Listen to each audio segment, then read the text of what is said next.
Tidak lama lagi, aparatur sipil negara ASN, TNI, dan Polri akan menerima gaji ke-13. Tepatnya pada bulan Juni 2024 untuk mencukupi kebutuhan abdi negara jelang tahun ajaran baru anak sekolah. Dalam peraturan pemerintah nomor 14 tahun 2024 tentang pemberian tunjangan hari raya dan gaji ke-13 kepada aparatur negara, pensiunan, penerima pensiun, dan penerima tunjangan tahun 2024 ada sejumlah komponen dalam gaji ke-13, yakni mulai dari gaji pokok dengan kenaikan 8% bagi ASN di tahun ini, tunjangan keluarga yakni 5% dari gaji pokok, tunjangan jabatan atau tunjangan umum, serta tunjangan kinerja dengan nilai sesuai dengan ketentuan masing-masing kementerian dan lembaga.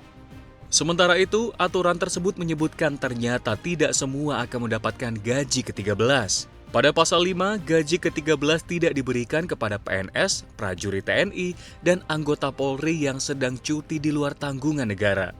Kriteria lain disebutkan yakni ASN, TNI, dan Polri yang sedang ditugaskan di luar instansi pemerintah, baik di dalam negeri maupun di luar negeri yang gajinya dibayar oleh instansi tempat penugasan sesuai dengan ketentuan peraturan perundang-undangan.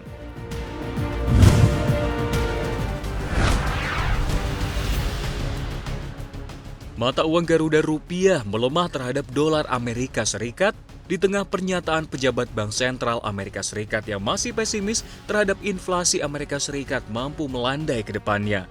Mata uang Garuda ditutup terdepresiasi 0,23% terhadap dolar AS.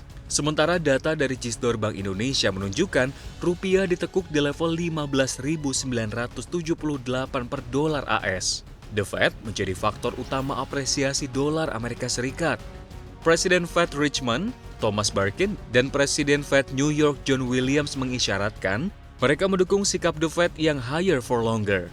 Pejabat Bank Sentral Amerika Serikat tersebut menyiratkan beberapa anggota Bank Sentral AS atau The Fed yang masih ragu menurunkan suku bunga kebijakannya lebih cepat pada 2024. Akibatnya dolar AS menguat dan imbal hasil obligasi pemerintah AS alias US Treasury tenor 10 tahun naik 4 basis poin ke level 4,38%.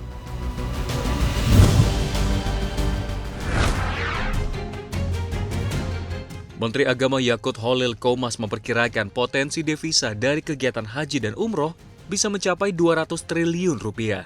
Sayangnya dari besarnya potensi ini, sepeser pun belum masuk ke Indonesia. Yakut memperkirakan dengan jumlah jemaah haji dan umroh 1,74 juta dan rata-rata menghabiskan dana 10 juta rupiah bisa menembus 200 triliun rupiah. Yakut mengatakan potensi besar ini belum masuk ke Indonesia hingga saat ini.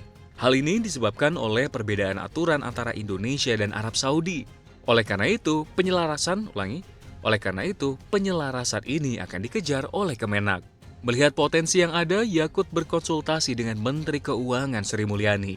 Usai pertemuannya dengan Menteri Keuangan tersebut, ia mengatakan ada sejumlah solusi yang didapatkan, namun dirinya mengaku belum bisa berbicara lebih lanjut karena harus melakukan pendalaman lebih lanjut terkait potensi devisa tersebut.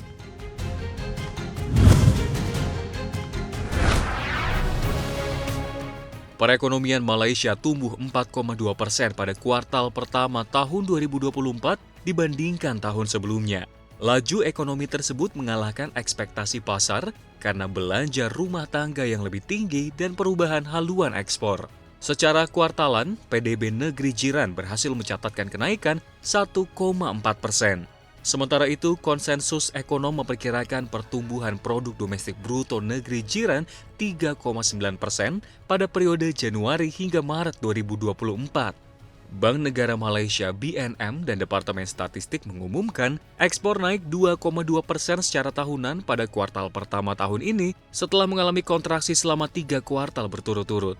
Gubernur BNM Abdul Rashid Ghaffur menambahkan bahwa indikator eksternal dan domestik menunjukkan berlanjutnya pertumbuhan ekonomi dalam waktu dekat.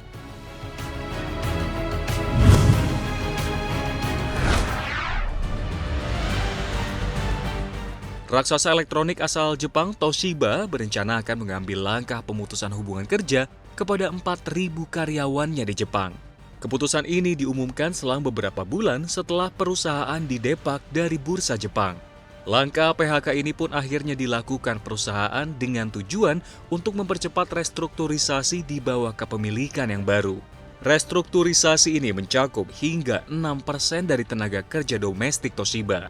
Selain itu, perusahaan juga mengatakan akan merelokasi kantornya dari pusat kota Tokyo ke Kawasaki, sebelah barat ibu kota. Toshiba juga menargetkan margin laba operasional tembus hingga 10% dalam 3 tahun ke depan. Gelombang PHK pun telah diumumkan oleh sejumlah perusahaan Jepang beberapa bulan terakhir. Hal ini termasuk pembuat mesin fotokopi Konica Minolta, perusahaan komestik Shiseido, dan perusahaan elektronik Omron.